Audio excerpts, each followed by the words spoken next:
Good morning, students. I am Shrivastava. Welcome you all on my YouTube channel, Shenomics and Accounts, dealing with the subject matter of economics and accounts, which is very useful for the students of class 11th, 12th, ICC, BC, UP board, as well as student of BBA, MBA and BCom. Today's topic of discussion is methods of calculation of national income under macroeconomics, and I am taking product method of calculation of national income. इसे output method भी कहते हैं, इसे net product method भी कहते हैं। अलग अलग बुक्स में अलग अलग नाम है, लेकिन उसमें इम्पॉर्टेंट यही है कि ये नेट प्रोडक्ट मेथड कहलाता है। Topic of discussion is national income, and I am discussing product method of calculation of national income. National income आप पीछे के वीडियोस में देख सकते हैं, मैंने एग्रीगेट्स ऑफ नेशनल इनकम को पूरा कवर किया हुआ है। अगर आप उस वीडियो को देख करके इस वीडियो में आएंगे तो आपको ज़्यादा अच्छे से टॉपिक समझ में आएगा। नेशनल का stand income stands for value of goods and services produced. आपकी देश की सीमाओं के भीतर एक वर्ष में जितनी भी वस्तुओं और सेवाओं का उत्पादन होता है, value of goods and services produced within the political boundaries of your country in a financial year is considered as national income. इस नेशनल इनकम को कैलकुलेट करने के तीन मेथड होते हैं। One is product method, and another is income method, one more is expenditure method. Today I am only discussing under this lecture that is what is product method. Product का मतलब क्या है? Product का मतलब मैंने यहाँ पर बताया हुआ है that value of goods and services produced, value of goods and services produced is considered as gross value added. पहले production का मतलब समझिए। Production भी human beings are not magician. हम लोग कुछ भी और एक कुर्सी बनने ये नहीं कर पाते। हम लोग हमेशा एक प्रोसेस को अडॉप्ट करते हैं जिसमें कुछ रॉ मटेरियल को यूज किया जाता है, उसको प्रोसेस किया जाता है, उसकी यूटिलिटी इनहांस की जाती है और इसी को हम लोग प्रोडक्शन कहते हैं। लकड़ी है तो उसका दरवाजा बनाया जाएगा, अगर किसी प्रकार का आयरन रॉड है तो उसका हम पाइप बना देंगे, अगर हमारे पास कॉटन है तो हम उसकी शर्ट बना देंगे, अगर हमारे पास आयरन ओर्स है तो हम उसके फैन बना देंगे। तो हमारे पास कुछ ना कुछ रॉ मटेरियल मांगता है जिसकी हम यूटिलिटी इनहांस करते हैं, और ये जो प्रोसेस ऑफ यूटिलिटी इनहांसमेंट है उसी को हम लोग कहते हैं प्रोडक्शन।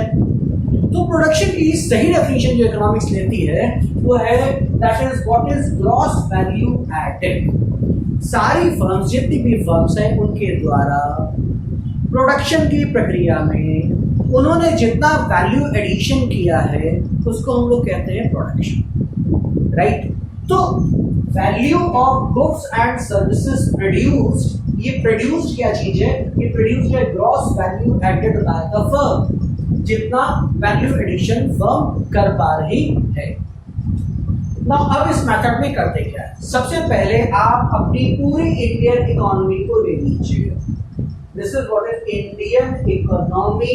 एक कंट्री की पूरी इकोनॉमी को एनालाइज किया जाएगा, किसी सेगमेंट पर नहीं जाएंगे, किसी स्टेट डिस्ट्रिक्ट के बारे में बात नहीं किया जाएगा। We have to take comprehensive country, और उसके बाद उस कंट्री के इकोनॉमिक सेक्टर्स में तीनों सेक्टर्स कर देंगे। Primary sector which is related with agriculture और land, secondary sector which is related with mining, manufacturing or production of tangible items, and there is tertiary sector where the services are produced, intangible items are produced.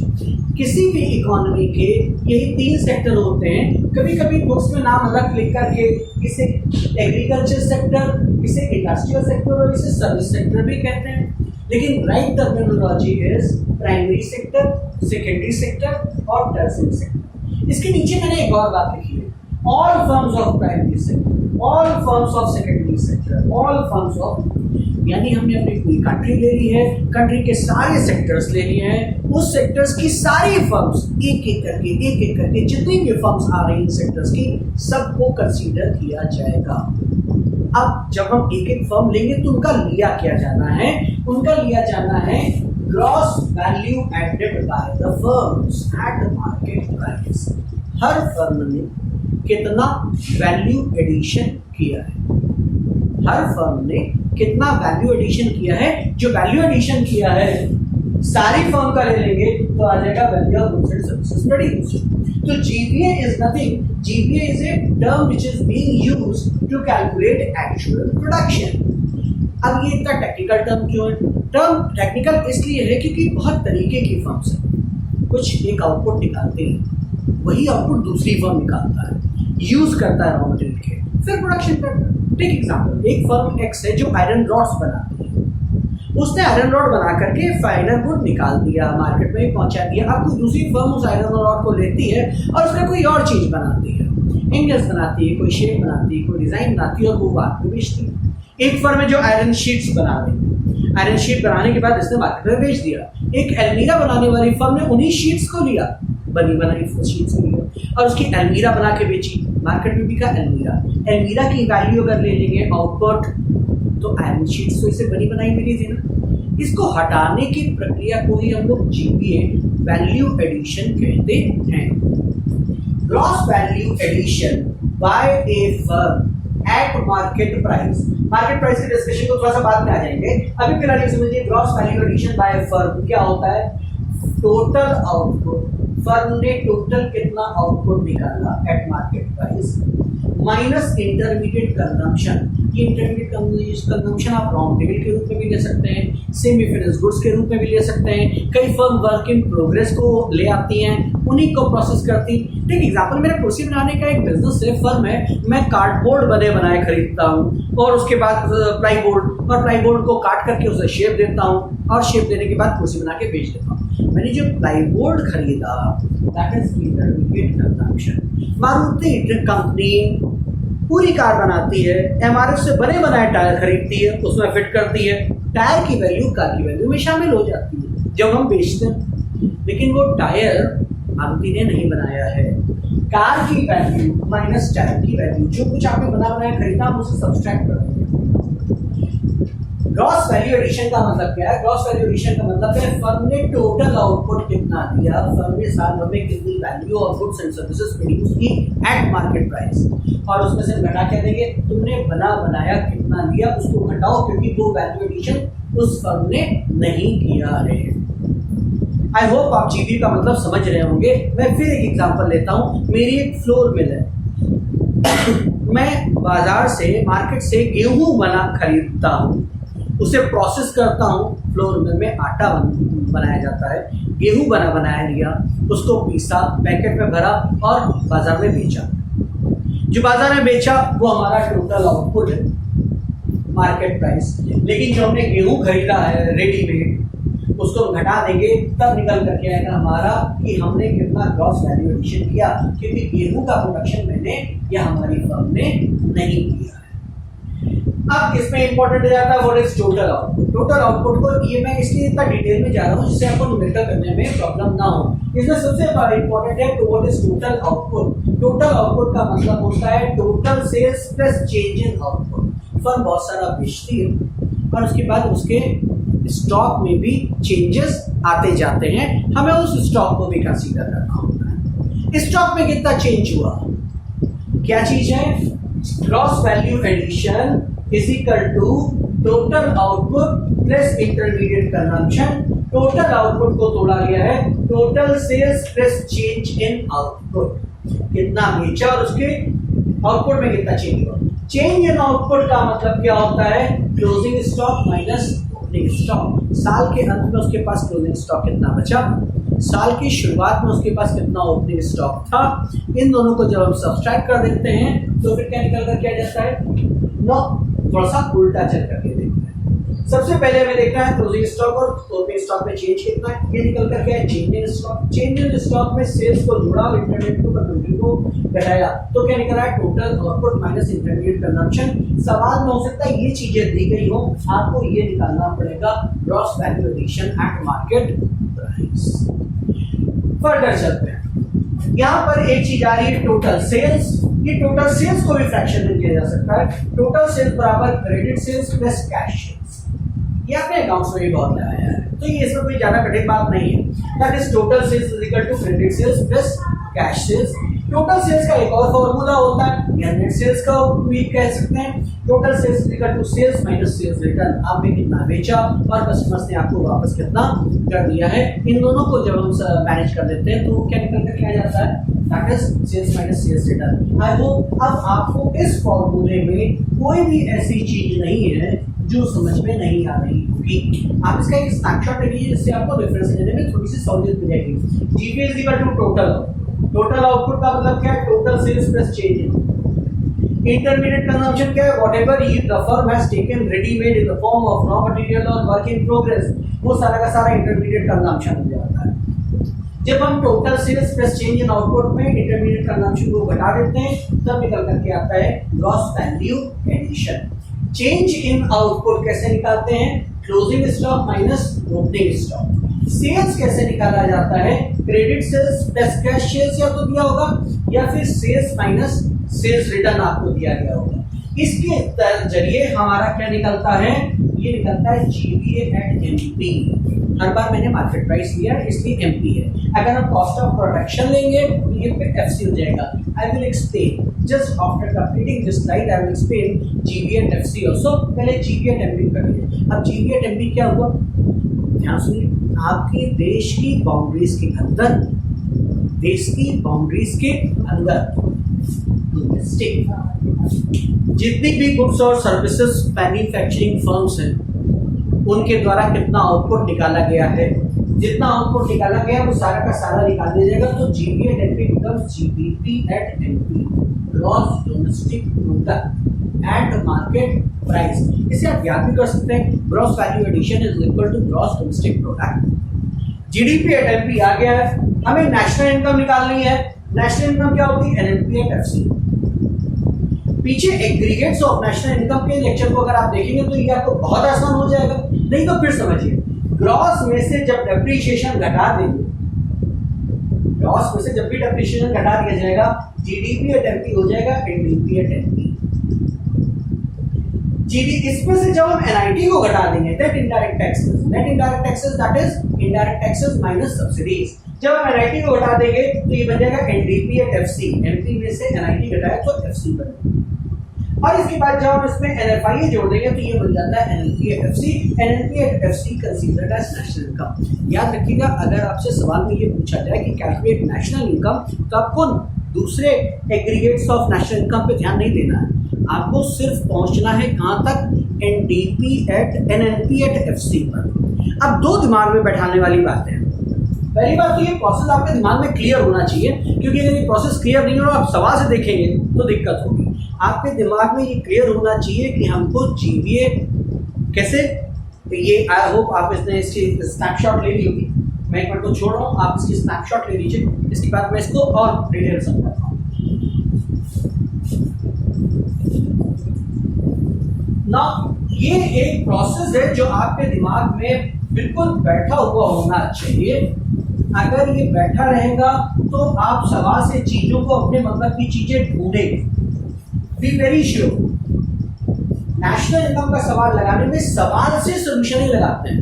Format हमारे दिमाग में clear रहता है और हम सवाल से वो चीजें पिक करते हैं, तभी क्वेश्चन सॉल्व होता है। सबसे पहले हमें क्या निकालना है, हमें जीपी एट एमपी निकालना है। जीपी एट एमपी निकालने का प्रोसेस क्या होगा, जीपीए बाय प्राइमरी सेक्टर। कैसे निकलेगा GPA bye primary sector, GPA bye primary sector निकालने का फॉर्मूला होगा total output minus intermediate consumption. ये मैंने अभी थोड़ी देर पहले बहुत डिटेल में समझाया है। जब हम ये निकालेंगे तो इसमें ऐड करेंगे जीपीए बाय सेकेंडरी सेक्टर।